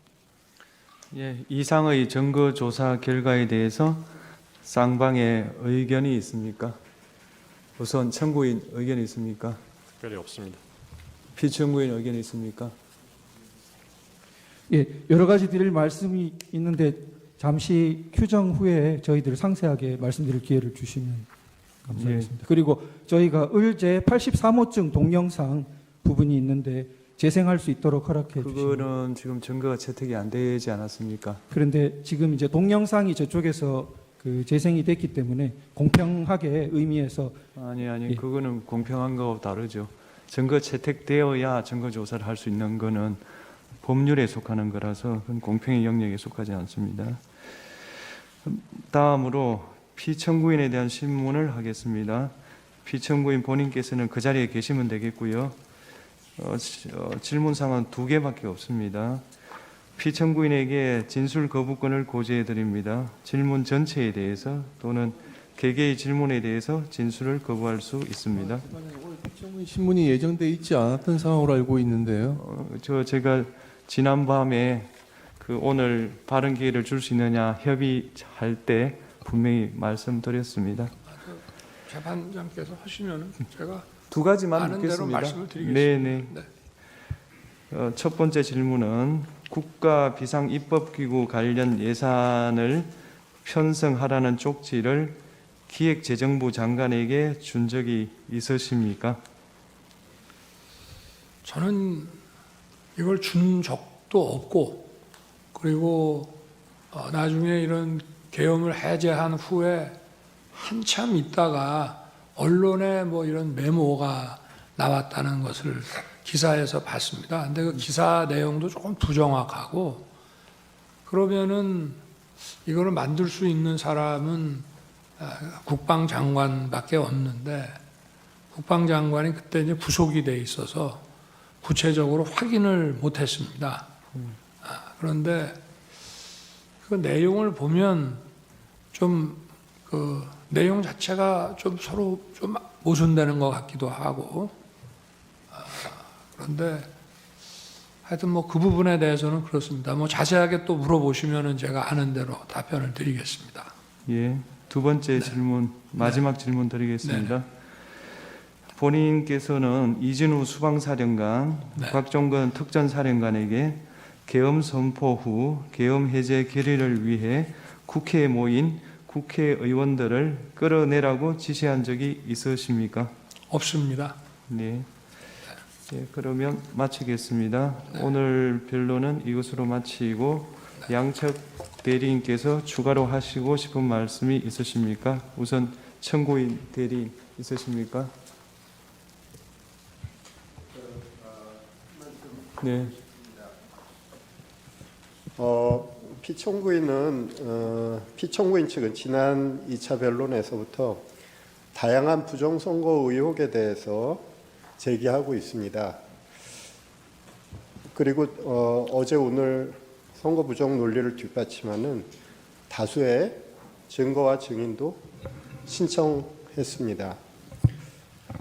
하지만 대법원 및 사법기관 판단을 통해서 모두 근거 없는 주장으로 판단된 사안들에 대한 것입니다. 저희 청구인 측 대리인단은 피청구인 측의 선거 부정에 관한 주장은 아무런 근거가 없을 뿐만 아니라 이 사건 탄핵 심판의 쟁점이 아니라고 생각합니다. 가사 선거 부정이 있다고 해도 피청구인이 비상계엄을 선포한 것, 병력을 동원해서 국회에 침입한 것 등 이 사건 소추 사유를 전혀 정당화시킬 수 없습니다. 선거 부정의 사유는 피청구인 스스로 발표한 계엄 선포 사유에도 등장하지 않았습니다. 계엄 선포 도발에 실패한 이후에 비로소 자신의 행위를 정당화하기 위해서 그런 사유로 등장한 것입니다. 사실 선거 부정을 저지를 수 있는 가장 큰 위험을 가지고 있는 존재는 선거관리위원회가 아닙니다. 그보다 더욱 큰 힘을 가지고 있는 기관, 행정부이며 국가정보기관이며 이들을 지휘하는 대통령입니다.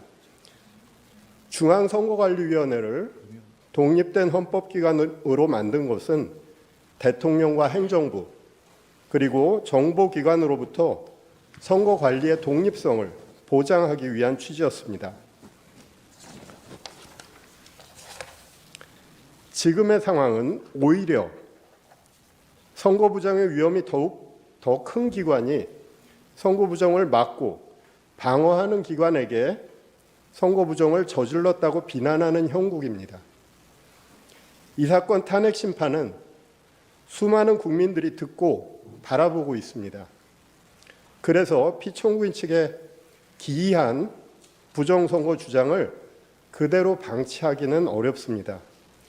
국민들에게 미치는 해로운 영향 때문입니다. 선거 공정성은 우리 민주주의의 생명이며 핵심입니다. 그것을 함부로 쓰레기통 속에 구겨 넣는 주장을 방치한다면 우리 민주주의도 어느 순간 같은 운명에 처할 수밖에 없습니다. 우리 대한민국의 민주주의 헌정 질서를 보호할 필요가 있는 것입니다.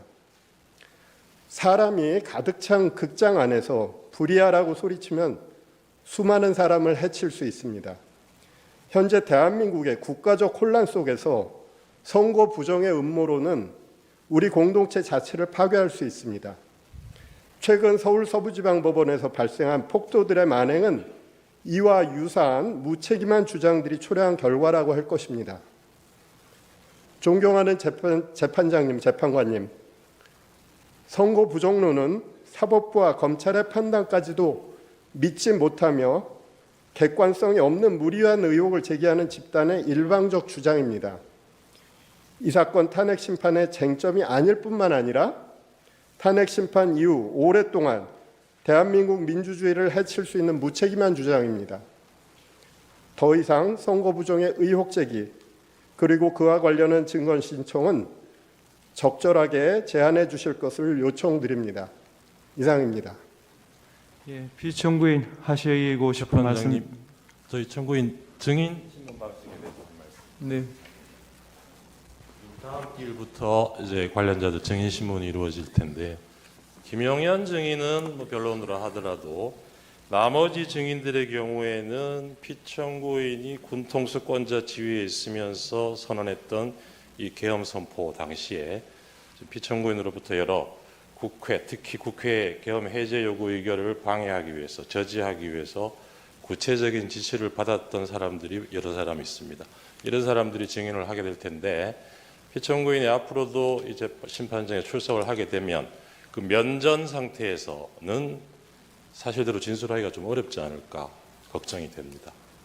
그런 점을 고려하셔서 피청구인을 퇴정한 상태에서 신문이 이루어지게 해주시거나 그것이 어렵다면 적어도 피청구인과 증인이 직접 눈을 마주치지 않을 수 있도록 가림막 같은 걸 설치한 상태에서 증인 신문이 이루어질 수 있도록 해주시기 바랍니다.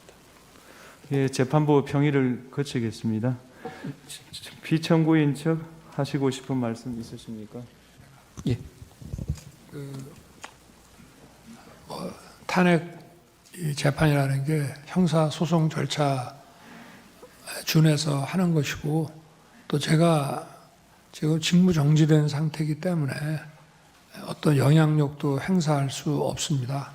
그리고 이 사건 내용을 제일 잘 아는 사람은 바로 피청구인인 대통령 저 자신입니다. 그래서 그런 주장은 좀 이해가 좀 안 되고요. 아까도 이런 부정선거 의혹이 음모론이라고 하시고 계엄을 정당화하기 위한 거라고 사후에 만든 논리라고 하셨는데 이미 계엄을 선포하기 전에 이런 여러 가지 그 어떤 선거의 공정성에 대한 그 신뢰에 좀 의문이 드는 것들이 많이 있었고 또 2023년 10월 국정원의 그 선관위 그 전산 장비의 아주 극히 일부를 점검한 결과 문제가 많이 있었기 때문에 부정선거 자체를 색출하라는 것이 아니라 선관위의 전산 시스템을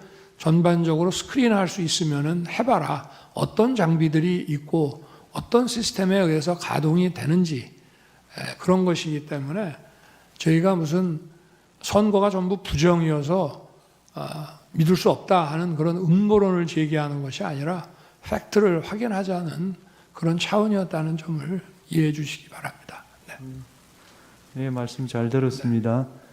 더 하시고 싶은 이야기는 없으시죠? 예, 그러면 제3 재판님 하나만 좀 추가해야 되겠습니다.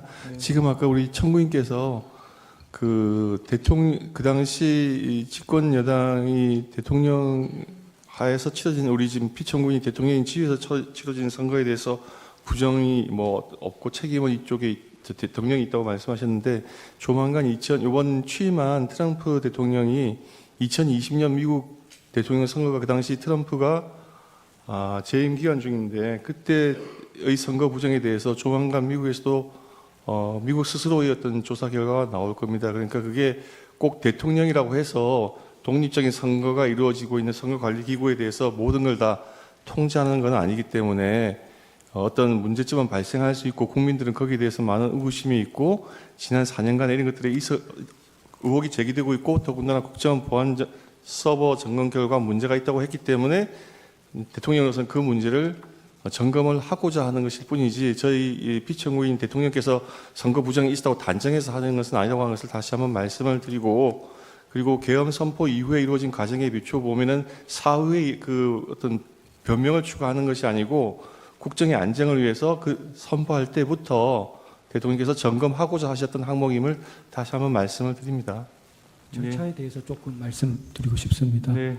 예, 그 저희가 오늘은 피청구인 측은 그 을 1호증부터 5호증 내지 8호증 정도까지밖에 서중요지 진술을 하지 못했는데 지금 제출은 저희가 92호증까지 이렇게 많이 추가 제출되었습니다. 그 부분 그 증거 조사에 대해서 일정을 언제 할 수 있는지 조금 내일 체부에 대해서 저 증거 인부에 대해서 의견서를 내시면 모레 평일을 할 수가 없어서 지금 제 생각으로는 일부는 1월 23일, 대부분은 2월 3일 날 체부를 결정할 것 같습니다. 예. 체부입니까? 아니면 조사입니까? 왜 체부 그러니까 채택이 되면 바로 그날 조사하니까요. 예. 같은 날이라고 보시면 되겠습니다.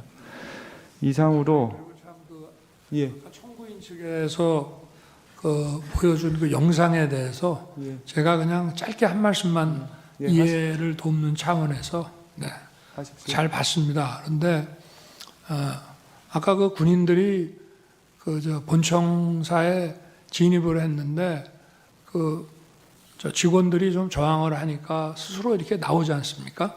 얼마든지 더 들어갈 수 있는데도 저게 이 점을 좀 국회 의결을 방해했다는 얘기를 자꾸 그 소추인 측에서 또 지금 민주당에서 하고 있는데 저는 그런 말씀을 하나 드리고 싶습니다. 가사 그러면 12월 3일, 4일 그 밤에 그 내려진 의결을 군을 투입해서 방해했다고 한다면은 그럼 그걸로 이제 더 이상 계엄 해제 요구를 못하고 계엄이 쭉 그냥 가는 것이냐? 저는 그렇지 않다고 봅니다. 대한민국에서 국회와 언론은 대통령보다 훨씬 강한 초갑입니다. 만약에 제가 무리를 해서 계엄 해제 요구 의결을 못하게 한다 해서 국회 아니라 다른 장소에서도 할 수 있고 그 이후에 얼마든지 계엄 해제 요구를 할 수가 있습니다. 그러고 그거를 만약에 막았다고 한다면 그거는 정말 뒷감당을 할 수 없는 일이라고 저는 생각합니다. 그래서 뭐 계엄 해제 요구를 막았다, 뭐 여러 가지 이런 증언들을 막 이렇게 모아가지고 그렇게 얘기를 하시는데 계엄 해제 요구 결의가 사실은 저도 그 방송을 보고 있었습니다마는 의원들 사이에서도 국회의장과의 관계에서 아니 빨리 합시다. 그리고 또 우원식 의장은 아니 그래도 절차는 밟아야 되는 거 아닙니까? 이렇게 하면서 좀 국회법에 딱 저기 맞지 않는 그런 아주 그 신속한 그런 결의를 했거든요. 그렇지만 저는 그거를 보고 바로 군을 철수시켰습니다. 그래서 국회 마당에 있던 사람들이 나갔고요. 그리고 아까 뭐 국회의장 공관 옆에 군인들이 지나가면서 마치 뭐 국회의장을 새벽 2시에 뭐 체포할 것처럼 그게 아마 제가 볼 때는 퇴각하는 과정에서 일어난 일이 아닌가 싶고요. 제가 드리고 싶은 말씀은 그거를 그 당시에 막거나 연기한다고 해서 그게 막아지는 일이 아니라는 점을 말씀을 드리고 싶습니다. 네, 말씀 잘 들었습니다. 이상으로 제3차 변론기일을 마치겠습니다. 다음 기일은 1월 23일 목요일 오후 2시고 그날은 2시 반에 정인 김용현에 대한 정인 신문을 하도록 하겠습니다. 이상입니다.